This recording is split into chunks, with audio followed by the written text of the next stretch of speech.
Alors le thème, j'espère qu'il vous a fait sourire, parce que moi il m'a fait sourire, le thème. Sans complexe, d'accord. Bon, c'est une invention made by mon mari. Je lui dis, j'ai envie de parler de la jalousie, je sais pas, j'ai envie de dire des choses dessus. Il me dit, bon, bah, le thème, c'est je suis jalouse, mais je me soigne. Bon, bah, d'accord, ok. Donc, mais c'était vraiment pour dédramatiser et pour en parler avec simplicité, pour parler de quelque chose qui est réel, qui est concret, qui est là, qui est chez tous.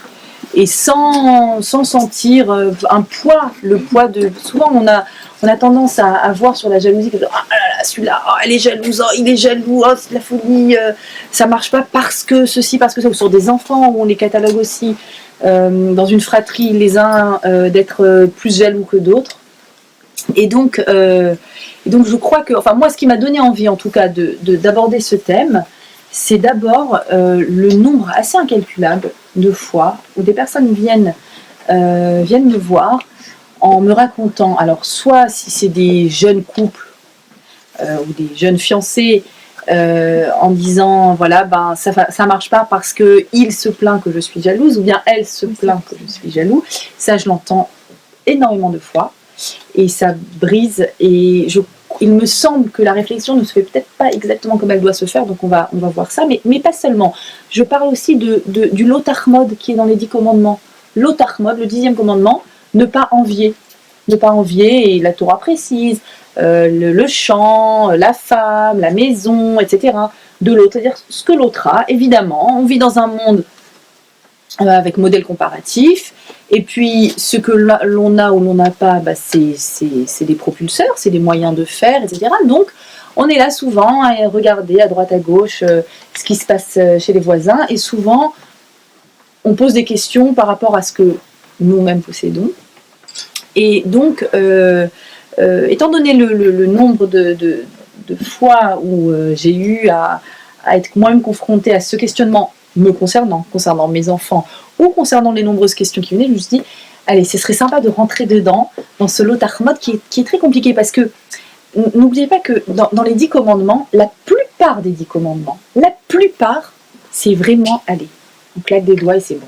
Franchement, tu croiras en Dieu, tu n'auras pas d'autre Dieu, faire Shabbat, un peu difficile quand on n'a pas grandi dedans, effectivement, mais quand on est dedans, l'enlever, c'est juste insupportable.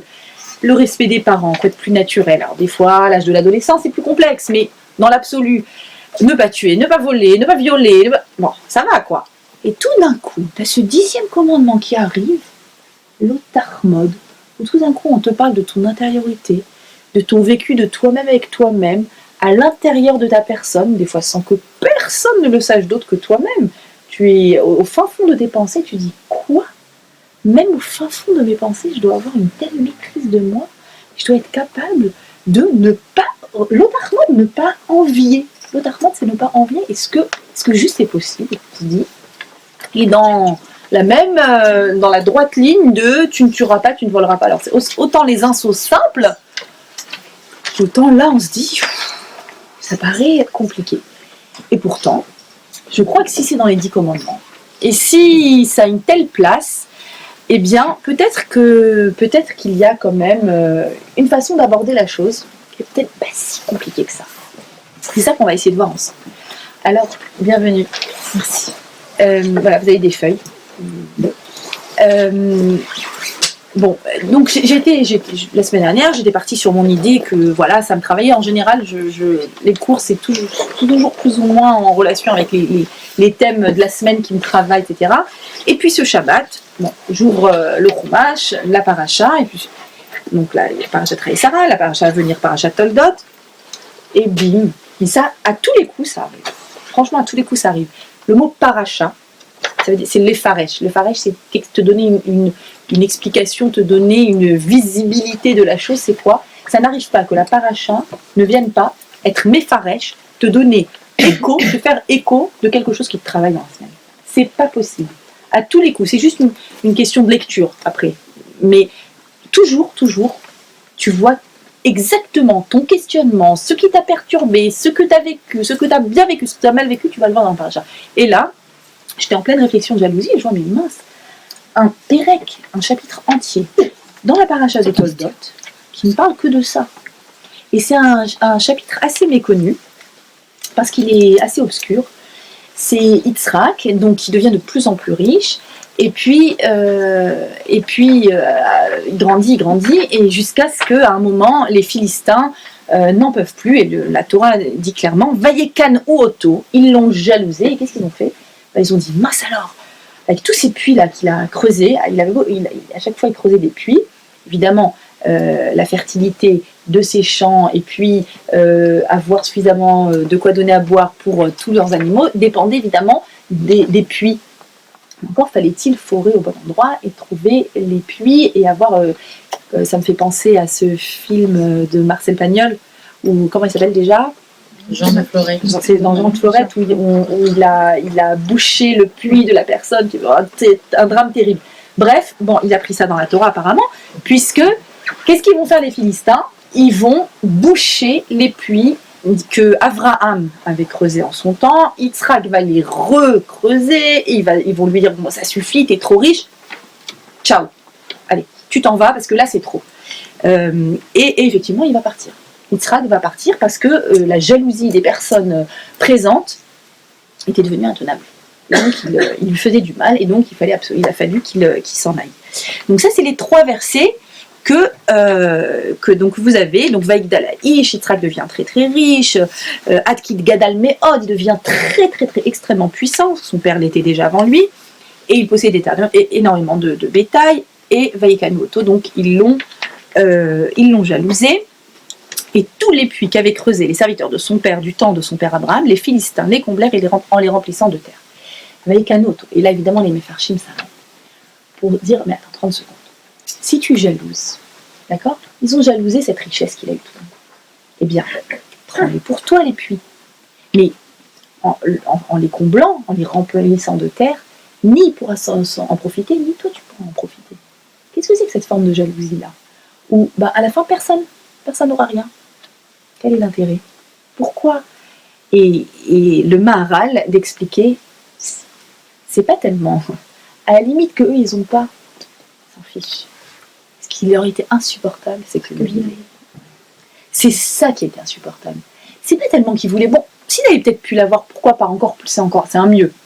Mais le vrai problème dans la jalousie, c'est pas que t'aime autant que je n'ai pas, si ce n'est que l'autre a. Cet autre-là qui me juge, que je juge, qui est en relation avec moi en permanence, cet autre-là me pose problème quand il l'a et que je n'ai pas. Et aujourd'hui, je voudrais analyser avec vous ce fonctionnement-là. Ce fonctionnement-là, autant au niveau psychologique que métaphysique. D'accord? Dans ces 2 domaines-là, je voudrais analyser ce qui se passe. Vous allez voir qu'en analysant juste le phénomène, vous allez voir à quel point c'est infiniment plus facile de le repérer et que c'est pas si compliqué que ça. On en fait un drame, on en fait une histoire. Il m'a quitté parce que je suis jalouse, j'y arriverai jamais, c'est comme ça, depuis toujours. Minute, calmons-nous, vous allez voir, c'est pas si terrible que ça. C'est terrible dans l'absolu si on laisse libre cours à notre jalousie, mais à partir du moment où on décide de réfléchir à ce phénomène, eh bien, vous allez voir qu'il y a largement de quoi faire. Alors, donc le Maharal, je vous l'ai mis parce que le Maharal donne sa définition de la jalousie que j'ai trouvée très, très opportune. Il dit, la jalousie c'est quand on découvre alors j'ai mis une qualité ou un avantage, parce qu'en hébreu c'est une mala. Mala c'est en haut, c'est supérieur, une supériorité, quelle qu'elle soit, chez l'autre, chez quelqu'un, qui pourrait se trouver chez soi. Et là, j'insiste sur le qui pourrait se trouver chez soi.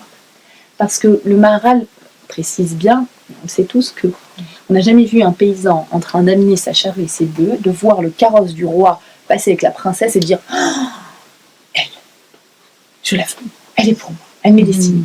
C'est-à-dire qu'on ne jalouse pas Bill Gates, on ne jalouse pas des personnes qui sont dans un milieu ou un standing ou quelque chose qui n'a rien à voir avec nous. On ne jalouse que ce qui nous ressemble, ce qui est à notre, plus ou moins à notre portée, à notre niveau, et par rapport auquel on peut supposer, imaginer que, mais tiens, mince, ce que je vois là, why not, ça me sierait à ravir, ça serait parfait. Ah, ce garçon, il serait parfait pour moi. Cette maison, pile ce que je voulais. Ce boulot, il est fait pour moi. Comment ça se fait que, bizarre, incroyable, s'est trompé, mince. Donc ça, c'est une définition qui est importante, entrer à plein de places. Bien sûr. Alors, je vais vous donner tout un tas, comme ça. Bien sûr, bien sûr. Ça serait dommage de ne pas avoir les références. Ici. Voilà.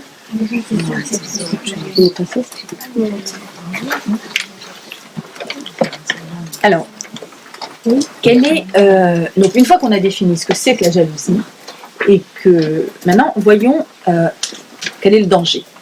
On le pressent tous. La Mishnah dans Avot nous l'exprime très clairement, nous dit quel est le danger de la jalousie. Pourquoi est-ce qu'une jalousie, si on ne fait pas cet effort de réflexion-là, de repérage des tenants et des aboutissants, vers jusqu'où ça peut nous amener? C'est vrai, ça peut être dramatique. Ça peut être dramatique si on laisse libre cours à ce caractère, à ce ressenti. La Mishnah, vous la connaissez peut-être, qui dit, donc Rabbi Eliezer dit, Omer, Hakin'a, Vatava, Ve'akavod, donc il y a 3 éléments, Hakin'a, la jalousie, Vatava, les désirs, les appétits, Ve'akavod, et le besoin d'être à l'honneur, d'être sur la scène. Ce sont 3 éléments, chez Motzi'in et Adam Minaolam, qui excluent l'homme du monde. Voilà. Jusque-là, c'est la Mishnah. Sache qu'il y a 3 choses qui peuvent exclure un homme du monde. De quel monde, c'est pas précisé. Ça peut l'exclure du monde. Premièrement, donc la kina, le fait d'envier, le fait de jalouser, les appétits, les désirs, et le besoin d'être toujours sur la scène, le besoin de kavod, le besoin d'honneur. Alors, le point commun déjà à ces trois défauts, pour ainsi dire, mais rassurez-vous, on parlera aussi à la fin d'une jalousie positive. Ça existe aussi, parce que c'est important de le préciser, parce que ce n'est pas possible de dire que Dieu a créé quelque chose de naturel. Il n'y a pas plus naturel. Toute personne, maman ici, qui a eu un enfant et qui a eu un deuxième, sait ce que c'est que la jalousie naturelle, qui est presque à la limite, si tu n'es pas jaloux, tu dis oh, il y a un problème. Comment ça se fait que mon enfant n'est pas jaloux? Donc, mais toute chose que Dieu a créée, c'est pas possible qu'il l'ait créée que pour nous embêter. Que pour qu'à un moment tu dises ah, pourquoi je suis comme ça, moi je suis comme ça, j'ai envie de... C'est pas possible. Il y a forcément quelque chose de positif à l'intérieur de toute Mida qui existe, donc on en parlera aussi. Mais si c'est mal orienté, ça exclut l'homme du monde. Alors le point commun de ces 3 éléments-là, pourquoi ces 3-là ont été cités ensemble par Rabbi Eliezer, et les 3-là excluent l'homme du monde? Eh bien parce que le point commun, c'est que les 3 sont tout simplement infinis. C'est-à-dire que quand tu démarres, tu rentres, tu acceptes de rentrer dans cette réalité qui est la réalité de je regarde ce qui se passe à droite, je regarde ce qui se passe à gauche pour évaluer ce que moi j'ai, eh bien tout simplement, tu sais où tu commences mais tu sais pas où tu t'arrêtes. Parce qu'on n'a jamais fini d'envier. Tu as envié une chose, tu l'as peut-être obtenue, tant mieux, tu l'as obtenue. Quelle est l'étape numéro 2? Ça y est, j'en vis plus. Excusez-moi, je vais prendre des exemples très terre à terre. Elle a le dernier sac de chez Christian Dior, de chez Céline, je ne sais pas. Je le veux. Ah, c'est trop beau. Ah, ça, je le veux. Je l'ai. Next. Autre chose. On est d'accord. On va tout de suite envier autre chose. C'est-à-dire qu'on est dans une sorte de phénomène, de cercle vicieux où tu ne sais pas jusqu'où ça va te mener. Tu ne sais pas à quel moment ça va s'arrêter. À quel moment tu vas dire ah mais ça y est, c'est bon, j'en vis plus. Non. L'expérience nous montre que c'est permanent. C'est permanent. Quelqu'un qui est envieux, c'est pour ça que souvent les personnes viennent vraiment en souffrance dire je me sens envieuse et j'ai l'impression que de partir dans une sorte de phénomène comme ça qui m'emporte et de ne pas réussir à voir mais à quel moment ça s'arrête. C'est exactement pareil pour les tavot, les désirs, les appétits. C'est bien qu'une personne qui désire ardemment que ce soit un poste, ou que ce soit une femme, ou que ce soit une croisière, ou que ce soit peu importe, quelque chose qui sent un manque énorme, il désire, et puis c'est un appel du corps, hein, on parle ici d'un appel du corps, on sait très bien que ça ne va pas s'arrêter après avoir satisfaction. Bien sûr que non, bien au contraire. Bien au contraire. Et le kavod, alors là, je vous invite à juste écouter ce qu'on dit sur les politiciens, et ça suffit largement de voir. Je dis, attends, t'es arrivé à ce niveau-là, t'as tout le temps en permanence des caméras autour de toi, t'es hyper important, on t'appelle tout le temps, on te sollicite tout le temps, c'est toi, tu as le pouvoir, tu peux décider, tu peux légiférer, tu peux. Et c'est juste nous de l'extérieur, quand on voit ça, on se dit, mais ils sont fous, quoi, ils sont devenus dingues. Enfin, comment pouvoir se fourvoyer à ce point? Et en fait, c'est le cercle vicieux de j'ai goûté au pouvoir et je ne peux plus m'en passer, et j'ai besoin ça galvanise, et puis voilà, ils ont besoin de ça pour continuer à avancer. Et donc, on est dans 3 éléments où la personne n'est jamais satisfaite. C'est ça le point commun. C'est que tu as envie à un moment de dire c'est bon, ça y est, je suis satisfait. Hop, porte ouverte vers quelque chose d'autre. Et justement, il y a donc une grande difficulté de sortir de ça. Maintenant, de quel monde il s'agit ici? De quoi parle la Mishnah? Exclu du monde. Il s'exclut du monde. Et la Mishnah, elle te dit, tu sais, il y a plusieurs mefarshim qui disent ce monde-ci, le Lamabba, le Maz. Mais la première lecture la plus simple, de quel monde t'es exclu? T'es exclu du monde réel, concret. Et tu appartiens à quel monde? À un monde de fantasmes. C'est-à-dire, c'est le monde des fantasmes qui t'habite. Tu imagines que si tu as ça tout d'un coup, ta vie sera complètement différente. Mais quand je dis ça, des fois des choses accessibles, des fois des choses inaccessibles. Si j'avais des meilleurs parents qui me comprenaient, ma vie serait complètement différente. Et là, tu rentres dans un monde de fantasmes dans lequel tu as envie de te figurer que si je suis foutu, c'est à cause. Voilà. Alors, vous avez compris pourquoi. Hein. Je ne vais pas faire autrement. Hein. T'as vu, voilà ma carte d'identité, voilà mon histoire. Que faire? Et donc, tu rentres dans un monde dans lequel tout est tellement fantasme.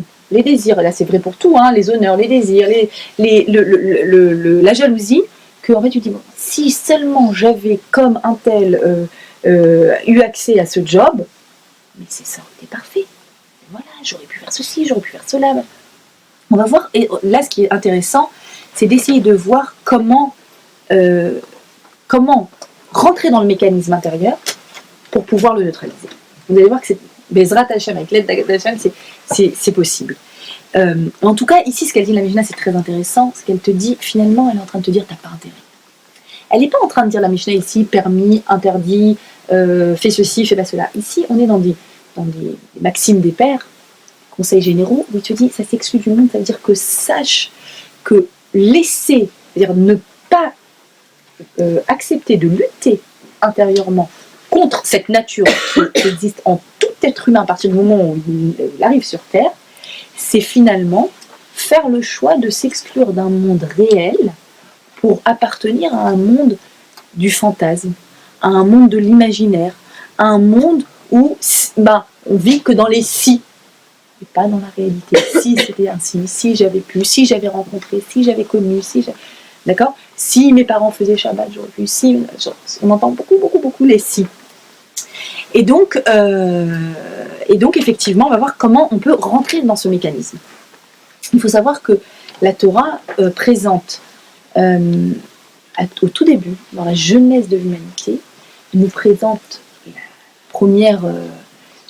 premier drame humain, c'est le fameux premier meurtre de Caïn envers Hével.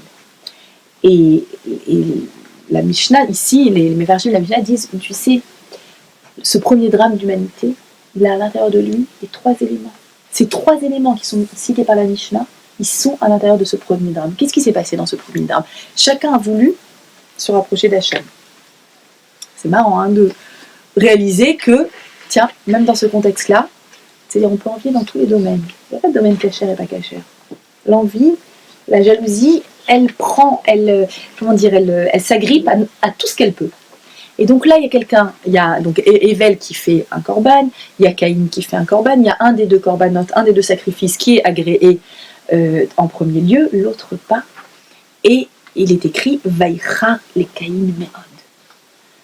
Mais Caïn l'a très mal vécu. Que pour lui ce soit ainsi et pour moi ce soit différent. Et donc ça c'est la kina. Et ensuite ils se sont querellés. Vayomrou, le passouk dit plusieurs fois, et l'un dit et l'autre a dit, sans nous détailler qu'est-ce qui a été dit. Ils se querellent sur quoi? Ils se querellent à propos de la possession. Alors je vous explique, il y a 2 enfants, il y a le monde entier, d'accord, c'est très intéressant. 2 fils, le monde entier, l'humanité à se partager en 2, ils se querellent, qui aura le plus, qui a le moins. Toi tu as cette partie, moi j'ai cette partie. Vous imaginez, un monde entier à séparer en 2 personnes, et ils se querellent. Et ils se querellent également, donc ça c'est la tava, le désir. Et par rapport à quoi? Le Midrash dit que chacun était né avec une théoma, avec une jumelle, pour que l'humanité continue. Et un des 2 avait eu une jumelle en plus. Mince, qui va avoir la jumelle en plus? D'accord? Moi une, toi une, et l'autre, non mais... Et donc ils se querellaient, donc les Ta'avot, par rapport à cette jumelle en plus. Et le kavod, pourquoi? Imaginez-vous que déjà ils étaient en train de se quereller pour savoir qui aurait la part sur laquelle le futur Beth Amikdash serait construit, c'est-à-dire je veux être à l'honneur, je veux que ce soit chez moi, je veux être choisi, je veux... Donc, même ça. Et les 3 éléments étaient là, et vous savez, là la Torah, elle nous met une sorte de focus sur ce moment pour nous montrer à l'extrême, ces 3 midotes-là, ces 3 caractéristiques ensemble. Tout simplement, Caïn est arrivé dans un monde de fantasmes. Il était complètement déconnecté de la réalité, complètement. En fait, il était en train de vivre une vie peut-être qui n'était pas la sienne. Il avait envie de vivre une autre vie. Et donc, il en est arrivé là où il en est arrivé. Alors,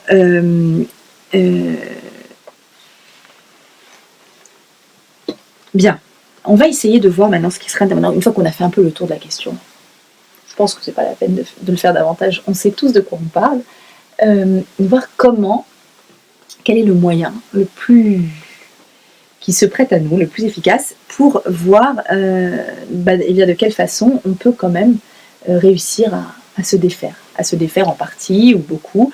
Et voilà. Alors, en fait, je vais utiliser là un terme que certains qui ont l'habitude de mes cours ont déjà utilisé et ont déjà entendu. Et ils savent que c'est une sorte de... Voilà, je suis presque, c'est ma carte, je suis obligée, c'est tellement essentiel dans les enseignements, je pense, de la Torah, que je le sers très souvent. Et c'est un terme en hébreu, que je vais vous livrer en hébreu pour la simple et bonne raison que je ne lui ai pas trouvé de traduction française, qui n'existe pas, ni anglaise d'ailleurs, j'ai fait des recherches. Et ceux qui sont un peu hébraïsantes ou qui savent un peu parler l'hébreu retrouveront tout de suite ce terme parce qu'il est extrêmement utilisé dans l'hébreu moderne. Et donc, je vous parle du terme firgun lefargen. Et pour ceux qui vont à l'Ulpan, vous irez à votre prochain cours de diplôme, vous direz j'ai appris un nouveau verbe en hébreu très utilisé, le verbe lefargen. Est-ce qu'il y en a ici qui connaissent le verbe lefargen ou le mot firgun? On va expliquer ce que c'est. Alors, c'est essentiel parce que il semble que l'antithèse, c'est-à-dire le meilleur moyen maintenant pour qu'on puisse attraper cette problématique-là du lotar mode, de l'envie, c'est en l'attrapant à travers son antithèse qui est le firgun, et qui est extrêmement difficile, mais apparemment qui semble être une carte d'identité. Alors, d'après les recherches que j'ai faites, il semblerait qu'à la base ça vient du yiddish, et que c'est entré dans l'hébreu courant moderne. C'est essentiel. Vous allez voir à partir de maintenant, en tout cas, nous à la maison, mes enfants ils savent, dès que j'arrive à dire le firgun, attention, ils savent, waouh, attention. Ça fait partie de notre, j'ai envie de dire, notre quotidien, mais vraiment permanent. Tellement, je considère que c'est essentiel. Alors, c'est quoi le firgun? Le firgun, c'est, vous allez voir, comme il n'y a pas de mot en français, je dois faire une phrase entière pour vous expliquer ce que c'est que le firgun. Les fargen, c'est la capacité d'en être à être sincèrement heureux quand tout d'un coup quelque chose de particulier et de positif se passe chez l'autre. À être heureux vraiment, pas à faire semblant, ouais c'est super, tu t'es fiancé, ouais c'est super, t'as acheté une maison, ouais c'est une vraie joie, et à exprimer cette joie, non seulement à ressentir cette joie, mais à exprimer je suis content qu'il t'arrive telle ou telle chose. De quoi il s'agit? Donc ça, les fargan, d'accord? Et vous verrez qu'en hébreu courant, en Israël, vous l'entendez à tous les... C'est un verbe qui est très présent, animer fargan. Animer fargan lecha, Ah, je suis contente pour toi que ceci, cela. Alors, c'est quoi? Alors, je vais vous prendre le trio gagnant, Moshe, Aaron, Myriam, et vous allez voir comment la Torah, sans utiliser ce terme, c'est vraiment un fil rouge permanent qu'on retrouve à travers ces personnages essentiels qui nous sont présentés. Moshe. Alors, Moshe est présenté, et vous allez très vite voir le lien avec la jalousie. Moshe est présenté sous le côté, on trouve un synonyme français, c'est l'empathie. C'est la définition de l'empathie. Moshe grandit dans du coton, il grandit dans le palais de Pharaon, tout va bien pour lui, il n'a aucun souci, il pourrait s'en fiche, il pourrait dire super, moi je suis né dans une bonne famille, dans un bon niveau socio-culturel, les autres, ma foi, c'est pas mon problème. Or, Moshe nous est décrit tout de suite après qu'on nous décrive, donc qu'on nous ait dit qu'il est grandi chez Paro, que Vayetse, il est sorti pour voir ce qui se passait auprès de ses frères, d'accord, et Rashi nous dit qu'il s'est passé Nathan Einav Velibo Liot Meitzar Alehem. Ça veut dire, il a porté ses yeux et son cœur afin de souffrir avec eux. Midrash nous raconte comment à chaque fois il proposait son épaule pour les aider dans leurs tâches. Maintenant, toi Moshe, t'as pas de problème. Ni ta faim, ni ta soif, ni ta mal, ni on te demande de souffrir, rien. Tout va bien pour toi Moshe. Et Moshe sait qu'il est issu de ce peuple, et ma foi peut-être même s'il ne l'avait pas su, parce que c'est l'empathie, c'est sa définition, c'est qu'il va proposer, c'est-à-dire qu'il n'est pas indifférent à ce qui se passe chez l'autre. Donc là, on est dans le côté négatif, c'est-à-dire que l'autre souffre, je souffre avec.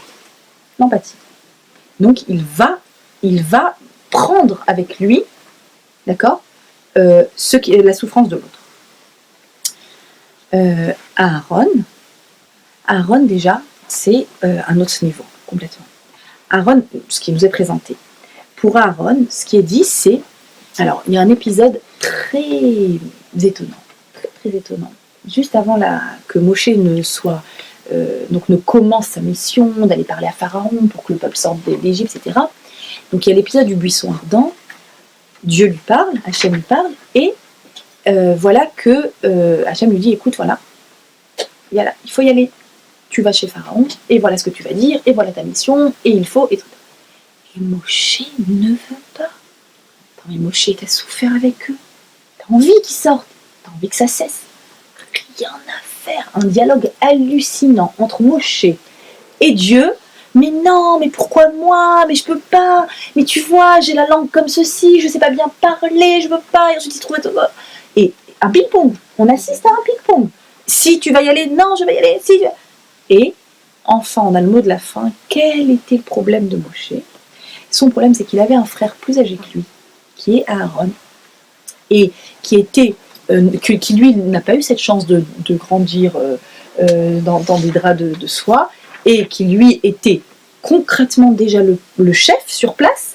C'était le chef des Hébreux en Égypte, et qui était tout à fait à même de prendre en main cette mission. Elle lui revenait de droit, c'est son frère aîné, c'est le chef actuel, c'est le rave actuel, il est de la tribu de Lévi aussi, c'est le fils d'Amram, l'ancien chef, c'est le fils aîné. Quoi de plus naturel? Quelle est ma légitimité, se demande Moshe, moi qui ai grandi chez Pharaon, moi qui n'ai pas souffert avec eux. Quelle est ma légitimité de venir tout d'un coup et de dire je suis la personne qui va et qui fait. Et surtout, Moshe a un problème. Comment va réagir Aaron, mon grand frère, qui lui a tous les atouts pour, tout d'un coup c'est moi qui viens et qui dis bon Rachel il m'a dit que je dois aller. Imaginez une grande sœur qui a le diplôme, qui a le CV, qui a le poste, qui a le truc, elle t'a fait rentrer dans le job, allez, viens, je fais passer ton CV. T'es derrière, tu essayes tant bien que mal et tout d'un coup, hop, ça sera toi. Je te prends, je te mets tout en haut, PDG. Et attends, comment, c'est pas possible. Je peux pas faire...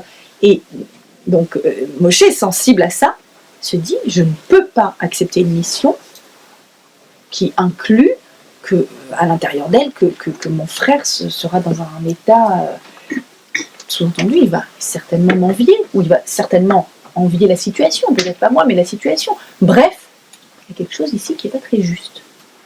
Et dit le passouk lui-même, il dit tiens, ils étaient dans ce ping-pong en train de parler, et Dieu dit à Moïse, tiens, voici ton frère Aaron qui vient, et verra, il va te voir, et c'est une certitude que nous écrit le texte, verra, c'est Dieu qui parle, Vesamar Belibo. Il va être très content. Il va être très content de savoir que je t'ai demandé d'aller faire cette mission. C'est-à-dire, là on est dans le firgoun, c'est-à-dire que le premier niveau c'était quoi? Le premier niveau, c'est t'es sous la roupa. Ta copine n'est pas encore sous la roupa. Elle fait partie des personnes présentes. Et sous la roupa, alors que toi ça va très bien, et t'es hyper heureuse. Et merci mon Dieu de m'avoir trouvé ce khatan. Et t'es quand même sous la roupa, il y a une place pour prier pour ma copine qui est là-bas. Je ne l'ai pas oubliée. Je l'ai pas oubliée. Je sais, elle est là avec moi sous la roupa, je prie pour elle. Extraordinaire. Extraordinaire, Moshe. Aaron, elle est sous la roupa, ma copine. Je suis dans le public. Je suis là. Et je suis vraiment, vraiment contente de ce qui lui arrive. C'est-à-dire qu'il n'y a pas un gramme à l'intérieur de moi qui me dit pourquoi elle n'est pas moi. Qu'est-ce qui a fait qu'elle a eu le droit et que j'ai pas encore eu le droit? Qu'est-ce qui fait que c'est si simple pour elle et que pour moi c'est si compliqué? C'est la définition du firgoun, Aaron. C'est-à-dire que lui, il est à l'extérieur. C'est Moshe tout d'un coup qui est mis en avant. Vesamar Belibo dit Rashi que si Aaron avait su que la Torah pour l'éternité allait écrire Veracha Vesamar Belibo, il va te voir, il va se réjouir sincèrement en lui. Il serait qu'est-ce qu'il aurait fait au lieu de seulement se réjouir? Il serait venu Betoupim ou Bemucholot. Il serait venu en dansant et en chantant avec des tambourins, tellement que la Torah vienne et donne une certification comme ça de cet état extraordinaire de Aaron. Mais toutefois, dit Rashi, grâce à ça, cette capacité qui est extraordinaire, de firgoun, d'être fondamentalement content quand l'autre a été choisi, nominé, sélectionné, ou qu'il lui arrive quelque chose, et que je suis heureuse de ce bien-être qui lui arrive, ça va donner quel mérite à Aaron de porter ni plus ni moins que le Rochen sur son cœur. Cette fameuse, ce fameux habit du Kohen Gadol qui comporte ces 12 pierres et qui fait la Wi-Fi avec Akadosh Baruch Hu qui est en connexion directe, sur son cœur, c'est-à-dire c'est un cœur, nous dit la Torah, qui est à même de porter cette connexion-là. Un cœur qui est capable à ce point d'être content du bien qui arrive chez l'autre, c'est un cœur qui est capable. Maintenant la question c'est comment on y arrive. J'y viens. Myriam, j'ai envie de dire, c'est nec plus ultra. On va s'en inspirer. Je ne sais pas si on est capable, mais on va en tout cas s'en inspirer. Myriam, ce qui est écrit sur elle dans toute cette présentation, cette première présentation de Moshe, Aaron et Myriam, d'accord, c'est tout début de l'Exode, eh bien, ce qui est dit sur elle, au début on n'en parle pas trop, le Midrash en parle beaucoup, on sait que c'est Myriam qui était à côté du couffin, pour faire attention que Moshe soit bien pris en charge par Bathia, la fille de Paro, etc. Mais ce qui est dit clairement sur Myriam, presque clairement, c'est dans le premier chapitre de l'Exode, quand Pharaon donne l'ordre de tuer les premiers-nés garçons, et Myriam et Yocheved, sa maman, sont toutes les deux sages-femmes et chargées d'accoucher les femmes hébreux, et ce qu'elles font, c'est qu'elles ne vont pas accepter l'ordre de Pharaon, et elles vont, dit le verset, Vatechayena et Tayeladim.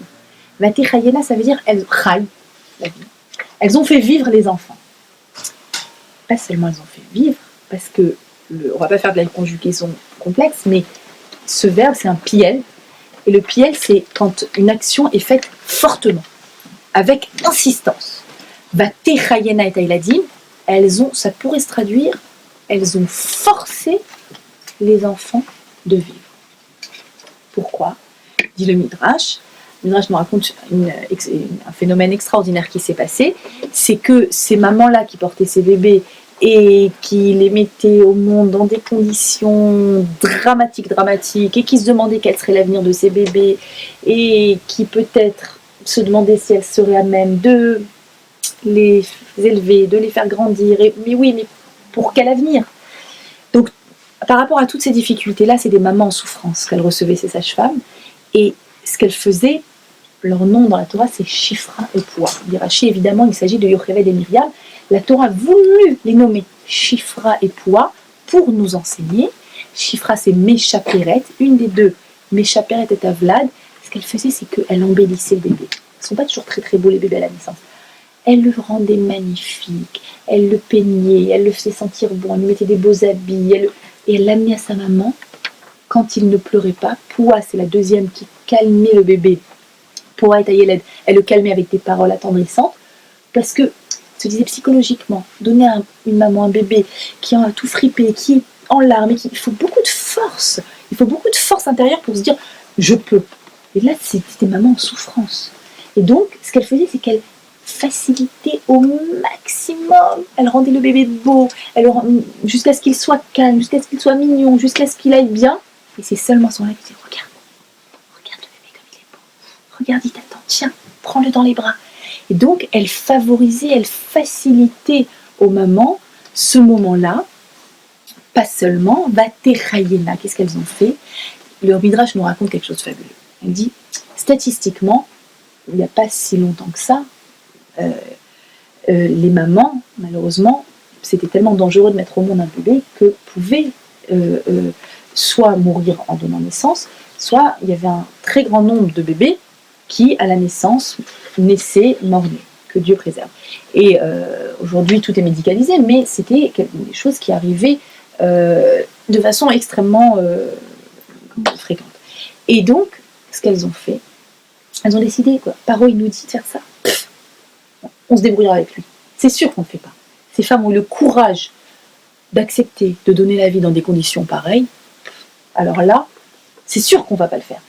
Par contre, qu'est-ce qui se demandent ces mamans-là avec cette proportion-là, statistiquement, de bébés qui naissent et qui ne peuvent pas vivre? Si jamais ces bébés-là, qui n'ont malheureusement, qui ne respirent pas, si jamais on les amène à parents, nous qu'est-ce qu'on se dit? Bon, de toute façon, statistiquement, voilà, ce pourcentage-là, disons 20%, bah, on va en profiter, on va le prendre. Les autres, on ne va pas y toucher, évidemment, Dieu préserve, mais ceux-là, on va vite les amener à Paro, et on va montrer à Paro, tu vois, on a essayé, mais des fois, ce qu'elles ont dit, ce que dit le Passouk, c'est on ne pouvait pas qu'ils rayotena, parce qu'elles donnent naissance tellement vite que le temps qu'on arrive, le bébé était déjà né, on ne pouvait pas. Donc, on dit, mais tu vois, regarde, ces bébés-là, voilà, il y en a que... Elle se dit, quoi? Personne n'aurait été choqué, n'est-ce pas? C'est que, bon, malheureusement, c'est terrible, mais alors autant qu'elle montre patte blanche avec ces bébés-là et qu'elle dise, tu vois, on a essayé, hein, on a tenté. Quel chilou Hashem d'imaginer qu'on ferait ce que Paro nous a demandé, cette chose ignoble. Pas du tout. Qu'est-ce qu'elles ont fait? Dès qu'elles voyaient qu'un accouchement se passait mal, dès qu'elles voyaient que la maman était en souffrance ou le bébé en souffrance, stop. Fermez la salle d'accouchement, tac, transformation, Beth Knesset, lieu de prière. Dit le Midrash, elles se mettaient à prier de toute leur force, rend la vie à ce bébé, donne la vie à ce bébé, que jamais personne ne puisse imaginer, ni les mamans, ni Pharaon lui-même, ni les Égyptiens, qu'on a accepté de faire ce que Pharaon a dit de faire. Vatechayena, ils les ont forcés à vivre, ça veut dire que durant cette période, il n'y a pas eu un bébé, pas un seul, qui est né mort-né. Et donc, la Torah nous le raconte en nous disant Pen Irbou, Ken Irbou, ils se sont multipliés. Il s'agit de grossesses multiples, mais il s'agit aussi, entre autres, d'une statistique très élevée, c'est-à-dire tous les bébés pouvaient vivre, tous. Parce que, au lieu d'essayer physiquement, elles nous disent stop, prière. Maintenant, c'est un moment de prière. Elles nous dit tu le sais à quel point on n'a pas envie de faire ce qu'il nous dit de faire, alors que ce bébé naisse bien. Une première chose, et un autre midrash vient nous dire Vatechayena, elles les ont forcées à vivre, ce qu'elles ont fait, elles ont ouvert un gmar d'aide aux accouchés. On dit c'est déjà tellement difficile.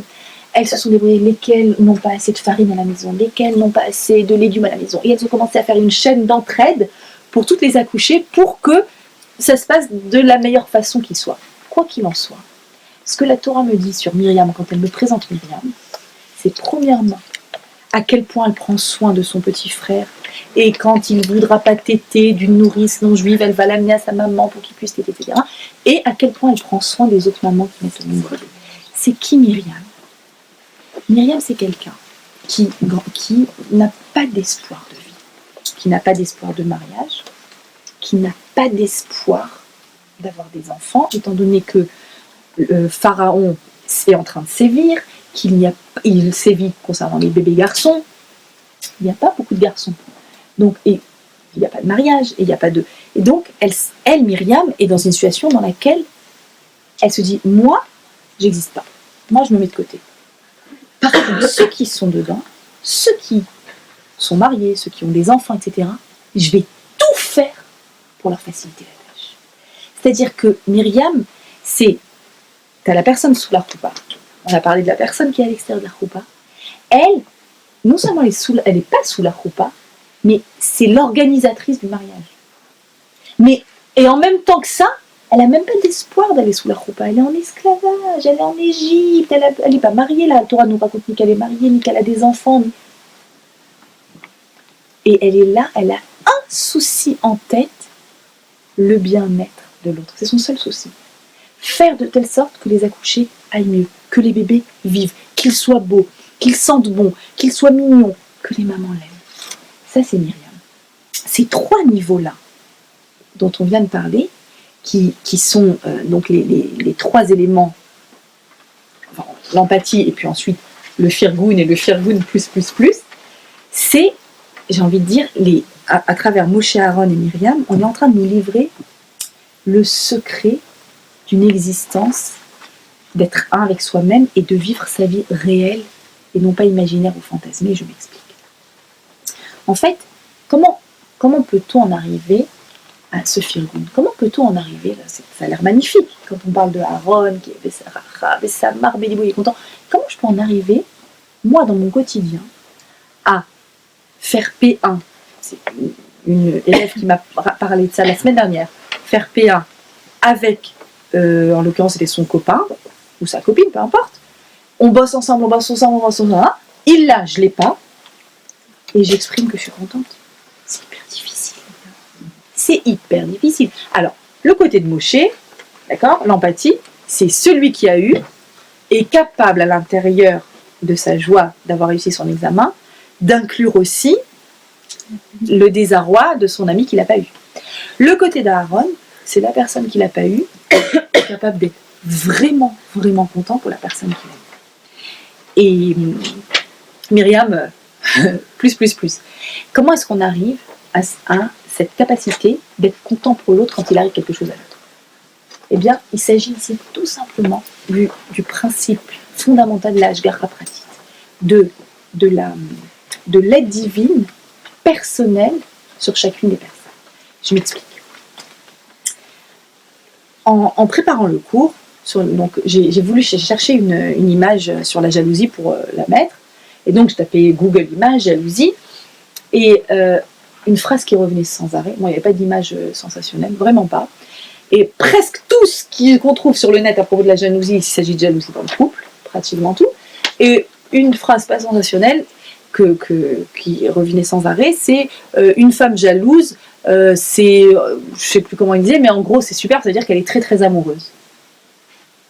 Zéro. Tout faux. Tout faux. Quand est-ce que... Alors, prenons l'exemple des enfants, c'est le même principe. C'est le même principe, vous allez voir à quel point c'est clair. Prenons l'exemple des enfants. Quand est-ce qu'un enfant est très jaloux d'abord? Quand est-ce que la jalousie s'exprime énormément? Quand est-ce qu'il est là, ou bien jaloux même, quand par exemple, vous connaissez ça, les mamans connaissent ça. Comment ça ici, tu es au téléphone, tu racontes quelque chose, tu es en pleine discussion, et tout allait très bien, la maison était calme, et pile, tu commences une conversation avec une copine, avec ton mari, avec n'importe qui. Ah, maman, dis-moi, elle écrit juste pile au moment, l'enfant, ça l'insupporte que tout d'un coup, t'as quoi? T'as autre chose, t'as un autre centre d'intérêt que lui, t'as un autre centre d'intérêt que ce qui se passe dans la maison, mais puis il jouait tranquillement avec ses petits Playmobil, il était dans son histoire, tout d'un coup, paf, paf, explosion atomique, les disputes et tout. Quand est-ce que les jalousies dans la fratrie, et quand je dis dans la fratrie, permettez-moi de dire la fratrie jeune et la fratrie moins jeune, quand on est adulte et frères et sœurs, on a les mêmes discussions. Ouais, maman elle t'invite plus souvent que moi, et papa il te félicite plus souvent que lui, et lesquels des petits enfants reçoivent le plus et le moins. C'est pareil, c'est juste avec d'autres. On le dit autrement. Les enfants ils ont l'avantage de s'exprimer d'un coup, et puis ils sont jaloux, ils prennent, ils lui arrachent l'objet, ils l'envoient balader. C'est-à-dire, si on le faisait de nous, ça donnerait quelque chose d'un petit peu rigolo. Mais donc heureusement, on le fait autrement, mais c'est exactement la même chose. C'est exactement le même principe. Et donc quand est-ce que les enfants expriment ? Je vais vous dire, essayez ça à la maison. On va reprendre l'exemple de la fratrie. Vous allez l'essayer, je l'ai essayé, c'est à mourir de rire. On est au téléphone, l'enfant arrive. Ouais, maman, il s'est passé ça. Ah, tu sais quoi ? Je suis au téléphone avec ta grand-mère ou ma copine, quelqu'un que l'enfant connaît, et j'étais en train de lui raconter à quel point tu avais fait des progrès à l'école. J'étais en train de lui raconter quel magnifique dessin. Tu m'as ramené du gag. Autrement dit, le sujet de la conversation, c'est toi. Ah, c'est vrai, d'accord maman, je reviens tout à l'heure. Mais direct, c'est impressionnant. Ou bien une conversation entre mari et femme. Normalement, ils sont censés être au lit ou faire leurs devoirs et puis d'un coup, c'est insupportable quoi. Papa et maman, ils ont des discussions autres que nous, mais nous devons être l'essentiel des discussions de papa et maman quoi. Ils ont d'autres sens d'intérêt que nous, c'est juste insupportable. Et donc ils arrivent et ils me disputent ou bien maman regarde, il faut que tu me signes le contrôle. Maman, pour la semaine prochaine, c'est maintenant qu'il faut que tu dois me signer mon contrat. Et il suffit de dire, même là, à un enfant, mais tu sais, j'étais justement en train de dire à papa que j'avais vu à quel point... Ah d'accord, je reviens tout à l'heure, maman, c'est pas... Continue à raconter. C'est-à-dire que quand est-ce que la jalousie s'exprime ? Elle s'exprime quand on n'est pas sûr d'avoir sa place. Quand on n'est pas sûr d'être aimé à juste titre, ou autant qu'on le souhaiterait. Et c'est la même chose dans le couple. Une fille jalouse ou un garçon jaloux, c'est pas une fille amoureuse ou un garçon amoureux, pas du tout. C'est une fille qui ne se sent pas assez aimée. Une personne qui se sent comblée d'amour, qui se sent remplie par l'amour de la personne qu'elle aime, à aucune seconde, elle imagine que parce qu'il a répondu à un message sur Internet de quelqu'un ou sur Facebook, ou qu'il a aidé quelqu'un à la fac qui lui a demandé, ça veut dire que tu es tellement rempli de la conviction d'être quelqu'un d'aimé, qu'il n'y a pas de place pour ce questionnement-là. Mince, ça veut dire que. Il n'y a pas de ça veut dire que. Même pas c'est un sujet, même pas je le remarque, même pas j'ai besoin de faire attention. Je vais vérifier si. Mais rien que l'idée d'aller vérifier si, ça dit déjà que peut-être on ne se sent pas aimé. Alors là, c'est une autre question. Pourquoi on ne se sent pas aimé ? Comment le dire ? Comment l'exprimer ? C'est à régler. Mais en tout cas, déjà, le diagnostic. Le diagnostic, c'est que dans une fratrie, et également, c'est exactement, ça se passe de la même façon, quand il y a un enfant qui est très très très jaloux, c'est un enfant qui dit juste « est-ce que moi aussi j'existe ?» Et maintenant, prenons-le à l'état métaphysique. Par rapport à être jaloux des parents de l'autre, être jaloux du métier de l'autre, être jaloux qu'il a réussi dans la vie, être jaloux ou des choses que Dieu lui a données, son physique, son mari, ou des choses qu'il a obtenues de par lui-même, peu importe. Ça procède exactement du même phénomène psychologique. Si je me sens aimée par Akadosh Baruch Hu, et si j'ai l'intime conviction que Hachem, quand il a préparé les petits paquets qu'il me l'a donné en cadeau à chaque Neshama, vous savez que chaque Neshama a son paquet de qualité, de défauts, c'est les parents qu'elle a, son QI, son physique, sa sociabilité, etc. Toutes ces choses-là qui vont faire de cette personne une personne singulière qui va évoluer dans la vie, c'est un petit package avec un numéro d'identité unique.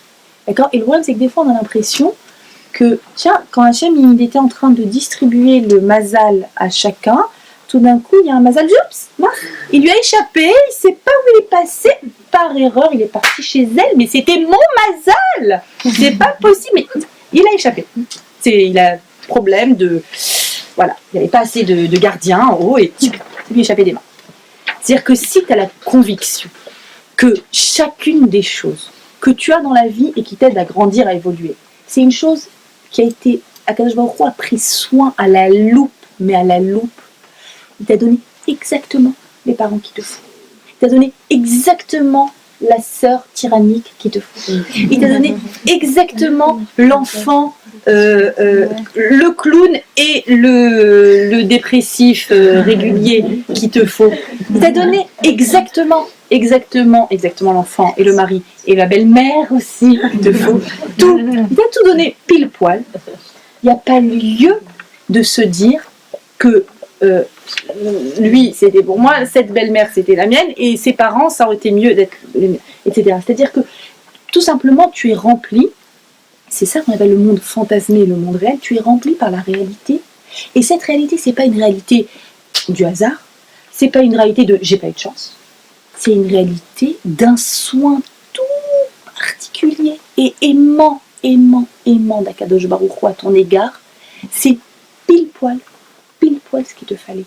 Et si tu as la conviction que c'est pile poil ce qu'il te fallait, à aucun moment tu n'as même pas envie, même pas l'idée de te dire c'est ma part à moi qui est là-bas. Rabbi Chaim Shmulevitch, qui était un grand Rosh Yeshiva du XXe siècle, il donne comme conseil par rapport à cette problématique qui est universelle. Il dit voilà, un conseil, vraiment je ne peux que me faire l'écho de ce qu'il dit. Prenez une feuille, vous écrivez dessus et vous placardez au milieu du frigo et à chaque fois que tu ouvres et que tu fermes, tu l'auras en face de toi. Et à répéter, il dit 3 fois par jour. Raphaël Michalevitch, il dit, moi je dis 10 fois par jour. C'est quoi cette phrase? Ce dont j'ai besoin ne se trouve pas chez l'autre. Et ce que l'autre a, il ne l'a pas obtenu en le prenant sur mon compte. Rabbi Chaim Shmulevitch dit le répéter chaque jour, plusieurs fois par jour, c'est arriver à cette conviction d'être un être aimé d'Akadosh Baruch Hu, d'avoir exactement les moyens de mener à bien ma mission et de la réaliser, et de ne pas avoir cette tendance fâcheuse à se dire ah bah si c'était comme à droite, et si c'était comme à gauche, et si mon patron il était comme le sien, et qui ne fait que, vous savez, la plupart du temps avec la jalousie, ça qui est terrible, on sort avec quoi? Même pas avec l'objet de notre jalousie, on reste avec la jalousie. On reste avec la jalousie. Et c'est destructeur, parce qu'on sent à l'intérieur de nous qu'on n'est pas satisfait, ce vide intérieur là. En fait, à quoi ça nous renvoie quand on voit quelqu'un qui a obtenu quelque chose que l'on souhaiterait? À quoi ça me renvoie? Ça me renvoie à mon propre manque. Ça me renvoie à mon manque. Et ça m'insupporte. On a commencé en disant les puits, c'est pas tellement qu'ils les voulaient pour eux, c'est qu'ils voulaient pas que lui il en ait. Pourquoi? Parce que le fait que t'en aies, ça me renvoie à mon manque à moi. Et ça, si je n'arrive pas à vivre sereinement avec ce que j'ai et ce que je n'ai pas, alors je suis tout simplement en train d'essayer de vivre la vie de quelqu'un d'autre. Et c'est pas ma vie à moi que je tente de vivre. Alors, je reviens par rapport à ce principe de Firgun. Pourquoi je pense que le Firgun, c'est l'antidote de ce problème-là, et sachant que c'est une réalité, il faut donner à manger du Firgun aux enfants à partir du lait maternel, pratiquement. Et je m'explique, c'est quelque chose que j'ai beaucoup, c'est un thème récurrent chez nous à la maison, et c'est quelque chose que j'ai déjà essayé de mettre en place depuis assez longtemps, donc je peux vous faire part de mon expérience par rapport à ça. Eh bien, quand tu demandes à un enfant d'être mefarget, ça veut dire que quoi? Ça veut dire par exemple, il y en a un qui a un anniversaire, bah forcément l'autre n'a pas, l'autre il a eu à un autre moment, et oh j'en ai marre, ouais elle a plein de copines, moi j'ai moins de copines. Pas de ta faute si y en a un qui a plus d'amis que l'autre. Et pourquoi c'est son anniversaire? Et donc, à partir du moment où l'enjeu, c'est-à-dire que c'est non seulement on ne veut pas donner libre cours, parce que les psys vont dire oui, il faut laisser faire entendre la voix intérieure, que l'enfant s'exprime. Moi je dis, même avant ça, prenons le problème en amont et exigeons du firgun. Ça veut dire quoi exiger du firgun? Ça veut dire que maintenant, c'est ton frère ou c'est ta sœur qui est à l'honneur. Tu dois être content pour lui. Ça marche pas au début, hein, il le fait avec la tête comme ça.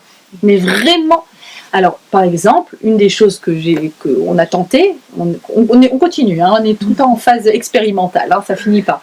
Mais voilà, une des choses qu'on a tenté, par exemple, quand un enfant a un anniversaire, ou Hanouka, on donne de l'argent à ça aussi. Hanouka, il a eu ça, moi j'ai eu ça, on compare, qui a plus, qui a moins, non mais lui ça vaut tant, et toi ça vaut tant. Alors, ne pas rentrer dans ces trucs-là. On donne aux enfants de l'argent et on demande aux enfants d'aller acheter à leurs frères ou à leurs sœurs un cadeau d'anniversaire. Pourquoi c'est intéressant ? C'est intéressant parce que, tiens, c'est son anniversaire, donc tu es censé donner un cadeau. Non, on va ensemble acheter le cadeau. Donc en fait, qu'est-ce qu'il a eu ? Il m'a dit, il y a un problème de manque d'amour, n'est-ce pas, dans cette envie, dans l'envie, dans la jalousie. Donc tout d'un coup, il a eu son moment de gloire et son moment d'honneur. Je vais aller avec toi et ensemble, on va aller acheter un cadeau pour l'autre, pas pour toi. C'est-à-dire que tout d'un coup, on demande à un enfant, même jeune, de faire l'effort de choisir. Déjà, c'est difficile, tu le mets dans un magasin de jeux, il devient fou. En plus, tu le mets dans un magasin de jeux pour un autre enfant. C'est violent. Mais toutefois, il faut dire qu'il a son moment de gloire. Parce que c'est lui qui va offrir, c'est lui qui a choisi, c'est en fonction de ses goûts, etc. Donc, ou bien pour les cousins, on a fait ça une année, on a décidé qu'à tel cousin, on offre des cadeaux et chaque enfant, c'est bien, c'est parallèle, donc il y avait un enfant par cousin, et que chacun devait choisir pour le cousin. C'est-à-dire que, alors une fois ma belle-sœur, j'en ai beaucoup parlé de ma belle-sœur, une fois ma belle-sœur m'a dit qu'elle a fait ça avec sa petite qui a 3 ans. Je lui ai dit, 3 ans, c'est dur quand même. Elle m'a dit, elle a eu un mal fou. Elle devait donner un cadeau à ma fille, à moi qui a 3 ans, et elle m'a dit c'était une souffrance. Je me suis dit, quand même, 3 ans, mais quand même, c'était pour la mettre déjà dans les rails. Donc vous voyez, depuis très, c'est-à-dire qu'ils ont tellement l'habitude d'avoir ce sentiment-là, d'avoir un dû, c'est devenu presque un dû. Maman me doit, papa me doit, j'existe, etc. Donc tout d'un coup, tu es celui d'abord, il fait l'expérience d'être celui qui peut faire plaisir. C'est une expérience, c'est jouissif comme expérience, c'est extraordinaire. C'est une expérience spirituelle, de la rouhaniout.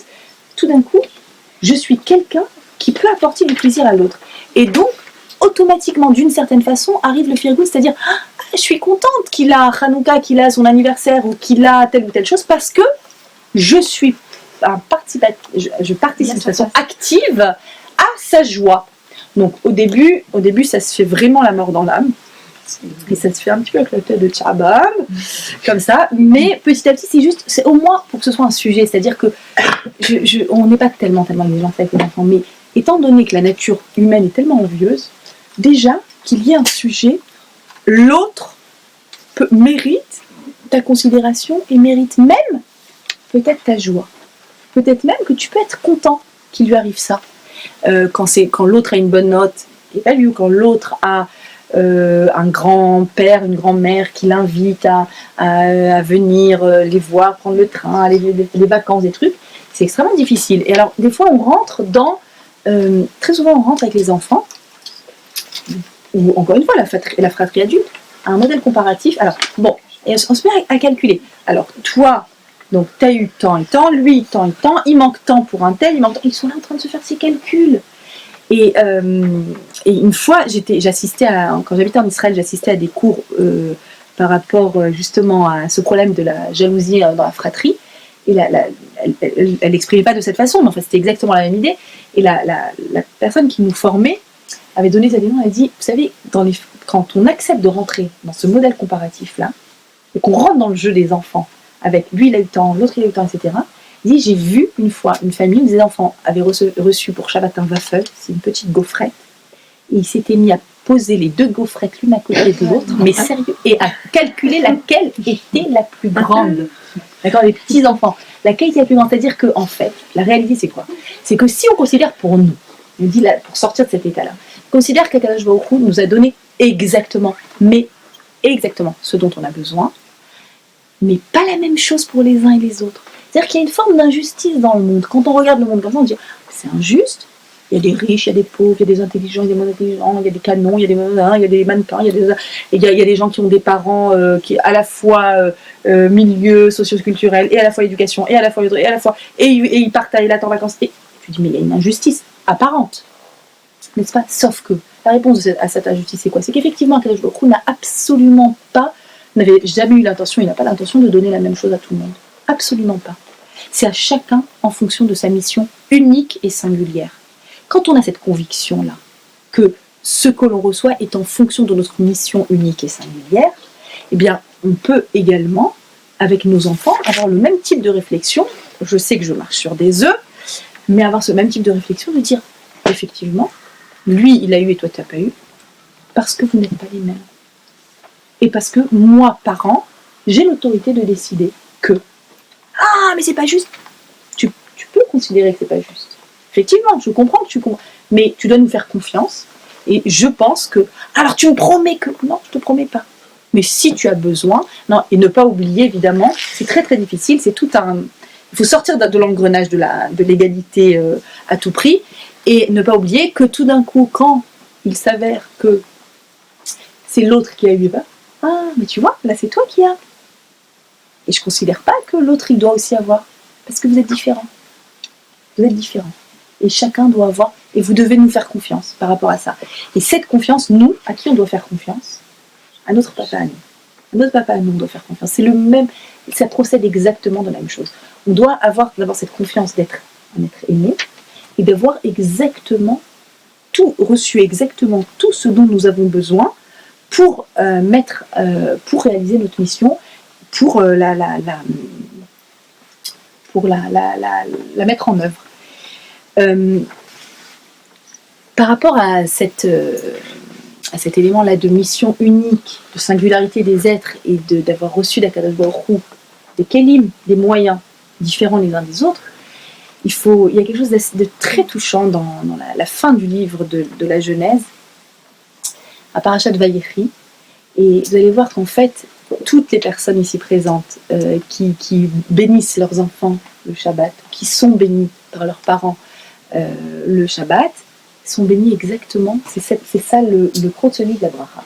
En fait, quand on lit tout le livre de la Genèse du début à la fin, qu'est-ce qu'on lit? On lit une suite de phénomènes terribles, dramatiques dans la fratrie. N'est-ce pas?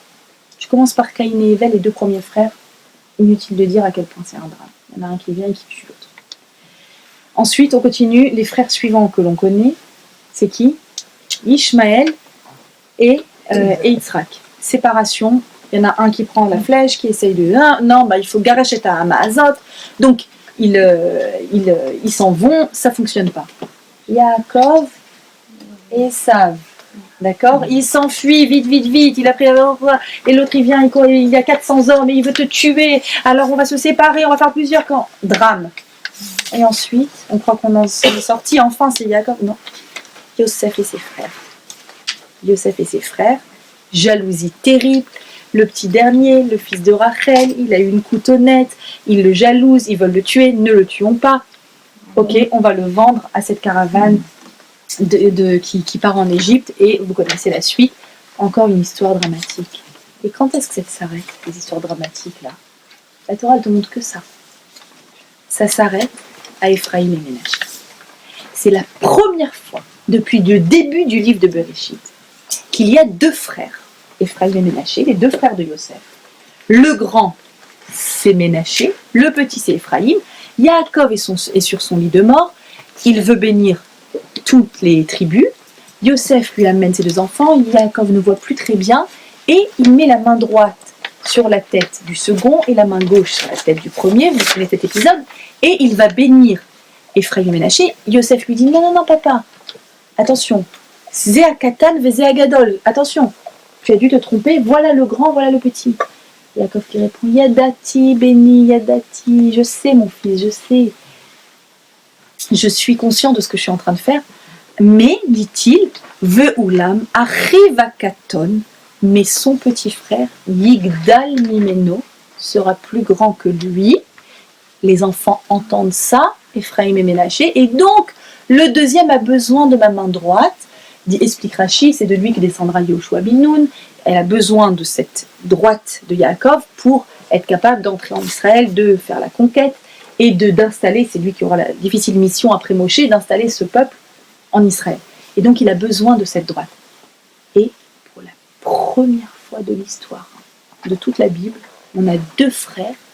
Le deuxième est, sélectionné par Hachem, nominé par Yaakov pour prendre une place supérieure au premier. C'est la première fois que ça ne fait aucun problème.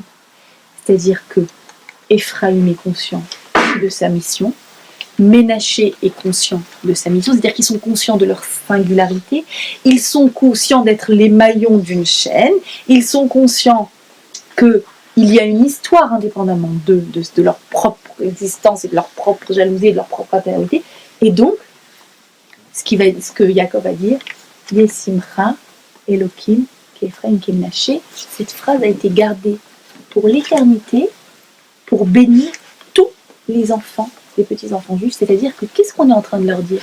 Qu'Hachem te mette, nous comme ça, chaque vendredi soir, qu'Hachem te mette comme Ephraim Menaché, et même si on dit comme Sarah, Rivka, Rachel et Léa, c'est dans le même ordre d'idée. Quand on dit ça, on est en train de dire à l'enfant, je te souhaite d'être à ta place. Je te souhaite de connaître ta mission. Je te souhaite, comme Ephraim et Menaché, d'accepter le rôle qui est le tien, qui a été dicté d'en haut, d'accord? Est-ce qu'il est en tort, Ménaché, de ne pas donner naissance à Yahushua? Pas du tout. Il ne s'agit ni de plus, ni de moins, ni de tort, ni de pas de tort. Il s'agit d'une histoire universelle qui prend acte, qui démarre. Et par rapport à ça, chacun doit être capable d'être à sa place et de vivre sa réalité. Et donc, nos enfants, quand on les bénit, on leur bénit presque, envie de dire en français, ça donnerait « Mon enfant, vis ta vie ». Pas la vie des autres. Vis ta vie, avec ce que Hachem t'a donné à toi, avec ton potentiel. Et tu as un potentiel qui est unique. Et c'est celui-là que tu dois réaliser. Ça, c'est donc Ephraim et Ménaché. Je voudrais juste terminer en vous disant qu'un midrash extraordinaire que j'ai lu en lisant lors d'un cours où je préparais sur les 10 commandements. Vous savez qu'il y a une lecture, donc il y a 5 commandements et 5 commandements, et il y a une lecture qui est linéaire, il y a une lecture qui est également horizontale. C'est-à-dire que le premier face au 6e, le deuxième face au 7e, etc.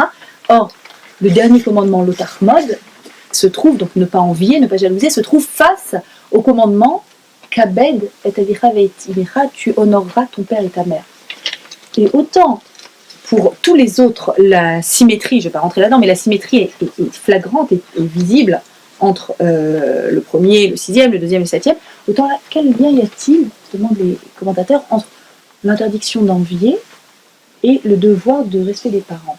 Et dit le Midrash, sache que si tu te laisses aller à l'Otachmod, tu finiras par avoir des enfants qui ne te respecteront pas.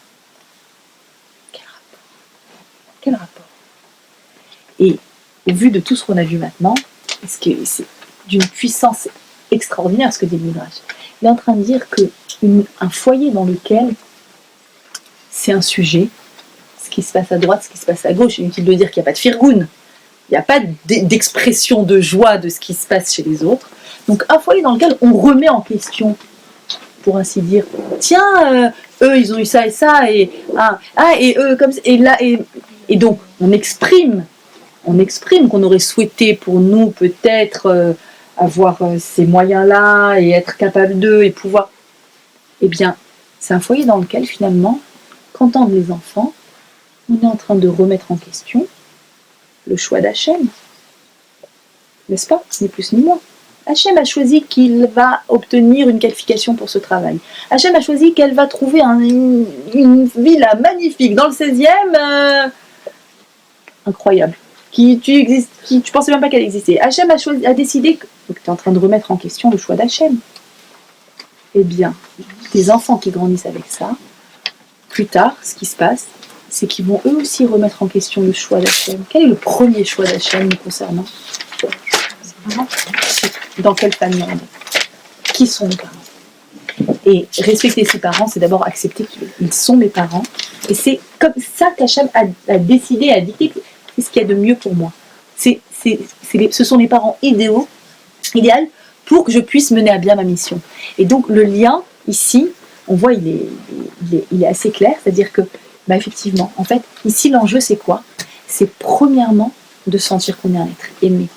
C'est la première des choses. Sentir qu'on est un être aimé, que ce soit d'Hachem ou que ce soit les enfants entre eux, les enfants avec leurs parents, ou dans le couple évidemment, se sentir un être aimé, c'est un maître qui n'est pas en train de remettre en question ce qui se passe. Et la deuxième des choses, c'est effectivement d'être capable d'être mefargen. Ça c'est, je prends le revers de la chose, c'est-à-dire que travailler sur le côté firgoun, travailler sur l'expression de la joie par rapport à ce qui se passe chez les autres personnes, c'est de fait dire, si Hachem, qu'est-ce qu'il a fait Aaron? Si Hachem a sélectionné Moshe, c'est que c'est Moshe qui est le plus compatible, c'est lui qui est le plus à même à faire cette mission. Si Hachem a choisi que chez un tel ou un tel, il y a tel simcha, c'est comme ça que ça doit être. Il y a telle chose extraordinaire qui s'est passée, c'est comme ça que ça doit être. Donc je suis content puisque c'est le choix d'Hachem. Et qu'il ne remet aucunement en question l'amour qu'Akadosh Baruch Hu me porte. Eh bien, je vous souhaite à tous, à toutes, autant que vous êtes, à sentir combien vous êtes des êtres aimés et à exprimer votre amour autour de vous, parce que tout le monde mérite de sentir cet amour. Je vous remercie pour votre écoute.